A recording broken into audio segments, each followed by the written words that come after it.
શું તમને ખબર છે કે આજના દિવસે એટલે કે 12 માર્ચના રોજ ભારતના ઇતિહાસની કઈ સૌથી મોટી ઘટના શરૂ થઈ હતી? અંગ્રેજોએ દરેક માણસની પાયાની જરૂરિયાત એવા મીઠા પર અન્યાયી ટેક્સ લાદ્યો હતો. આ નૈતિક ગુનાહ સામે અવાજ ઉઠાવવા ગાંધીજીએ અહિંસક માર્ગ પસંદ કર્યો. 12 માર્ચ 1930ના રોજ સાબરમતી આશ્રમથી માત્ર 78 સત્યાગ્રહીઓ સાથે આ યાત્રા શરૂ થઈ. સળંગ 24 દિવસ સુધી ખુલ્લા પગે ચાલીને 385 કિલોમીટરનું અંતર કાપી તેઓ 6 એપ્રિલે દાંડી પહોંચ્યા. દાંડીના કિનારે એક મુઠ્ઠી મીઠું ઉપાડીને ગાંધીજીએ જાહેર કર્યું કે મેં બ્રિટિશ સામ્રાજ્યની ઇમારતમાં આ લૂણો લગાડ્યો છે.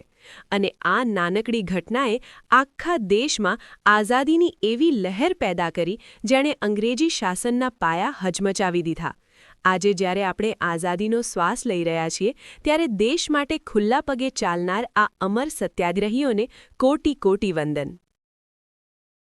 આ વિડિયો ગમ્યો હોય તો લાઇક કરજો, મિત્રોને શેર કરજો અને ચેનલને સબસ્ક્રાઇબ કરવાનું ભૂલશો નહીં.